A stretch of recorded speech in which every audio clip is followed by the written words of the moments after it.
back to the shop. It has been an incredibly productive week. Not only did we finish 5 tables, including the largest we have ever done, but completed 3 classes as well. So that being said, let's get to it.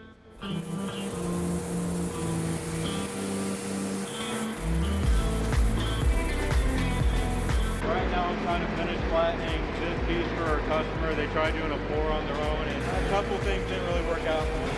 So we had to use some tricks to get it back to flat, and I'm just trying to get it cleaned up. So they put it in their car, so it sat in the sun, and the whole thing just went all warpy. So we had to put it back out in the sun, heat it up, and then put it under a bunch of weight and left it there for about a month, and it went back to as flat as it could be.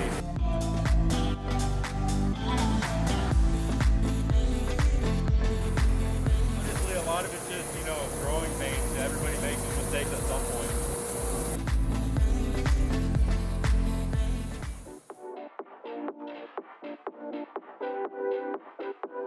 While we use the CNC as a time saver, allowing us to multitask, it can cause tear out in the epoxy resin, so we always give a finish pass on the sander, if not just use it from the start when resin's involved.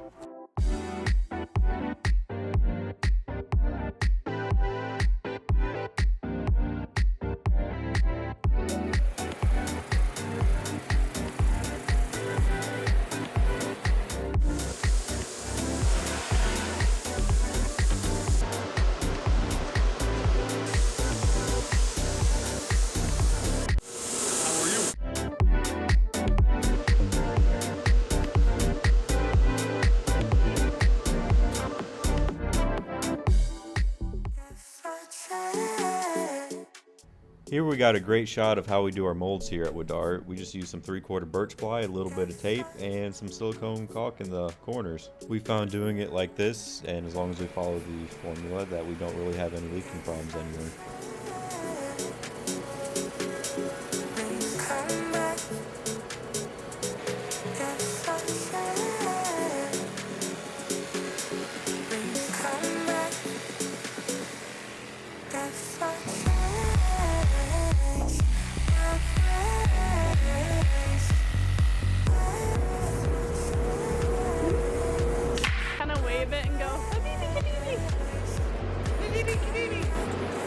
It's better without it. And a little 15-minute resin goes a long way in preventing a lot of bubble problems when you do your main pour, as you can see.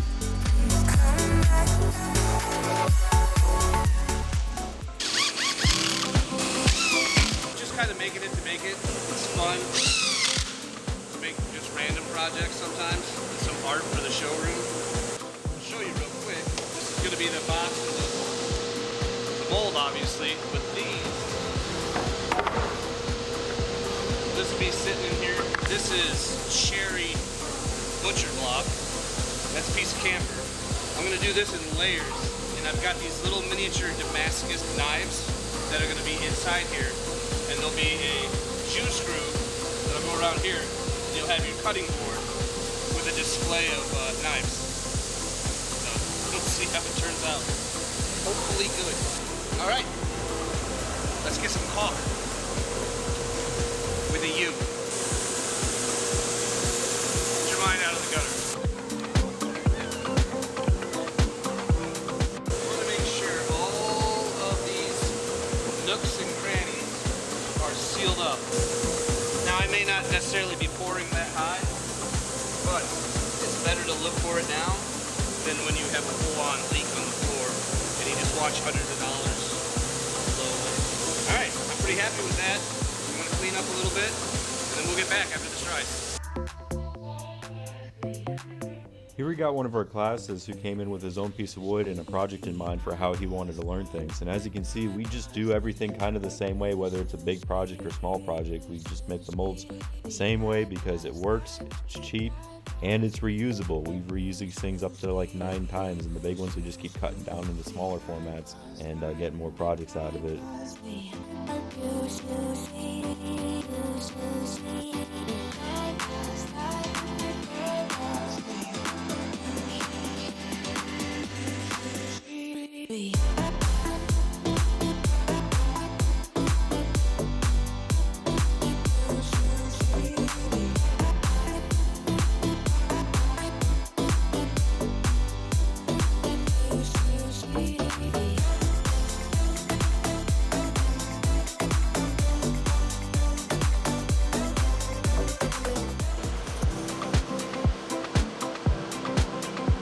here we got Lisa back for her day 2. If you haven't seen her day 1, go ahead and check out her last shop vlog.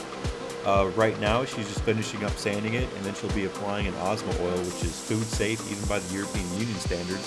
So I'm sure her friends in Norway will definitely appreciate that. Wax on, wax off.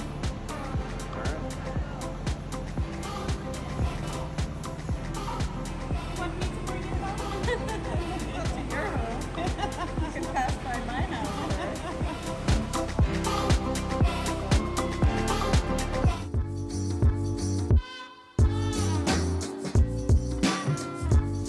Mark's back and he's working on the biggest epoxy pour that we've ever done. Probably took about 2 straight weeks of hand sanding to get all the little machining marks out. This thing was about 11 foot long, 48 inches wide, and we're guesstimating that it weighed roughly 400 to 500 pounds.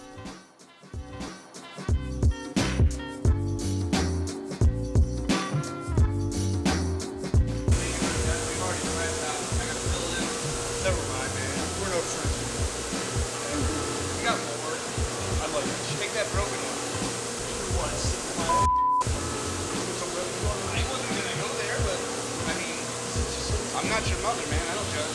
You know what would be cool, Mark? William, like for example with this. I'll put it on some plywood, cap off the ends, and then we can pour all this, and the wood will stay separated like that. It'll look like it's like busting apart. And then I'll make sure when we pour it, we'll pour all of it, get the room hot, and break all the epoxy that's in there, that cracks, and then we'll fill all that in, and it'll match the cracks that are here. That's cool. That's a good idea. I'll just caulk this seam and cap this off. Another piece of plywood. Oh. And that way we can fill this in. And once it's dry, we'll just peel the plywood off the bottom, sand all this down. It's not given to me, but they're supposed to be my art project. So, hey man, let's make something for you.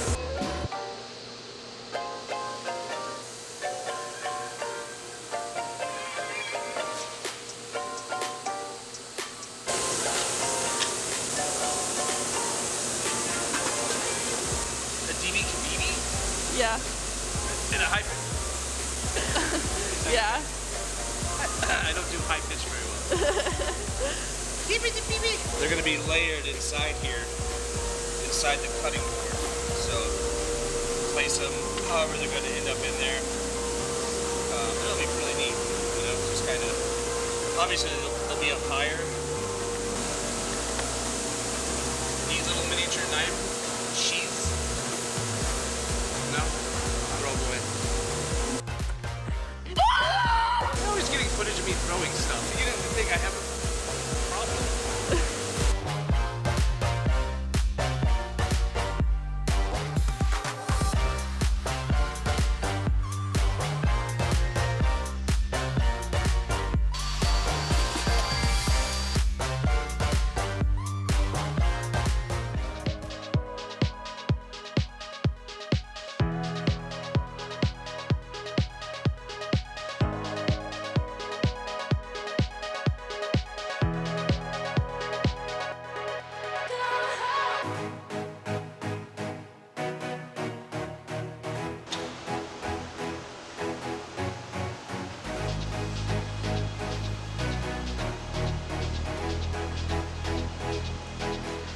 Our 103 class came back for another day to try finishing up the project, but the wood was definitely fighting against us with the amount of absorption that it did with the Osmo oil. We just went ahead and decided to help them out by putting a couple extra coats on them while they were gone. I mean, I hate to make you drive back out. Coming out of yeah, yeah, okay. I wanna It's soaking it up, isn't it? yeah, it's really dry. Big time. Like I know, I was like, I was popping this out, I'm like, man, let this sit overnight and then get back at it tomorrow and get another coat on there. and then just sit it up to look at it. Oh yeah, yeah. You know.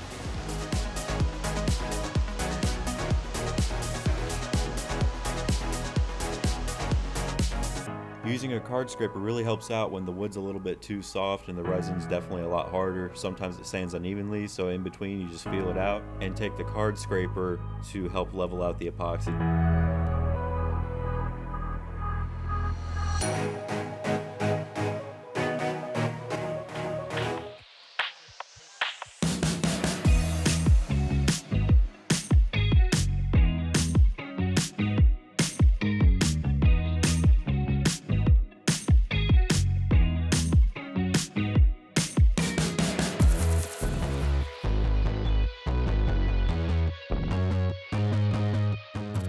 That's it for this week, but go ahead and leave a comment and let us know which one of these finished tables you like best. We'll see you next time.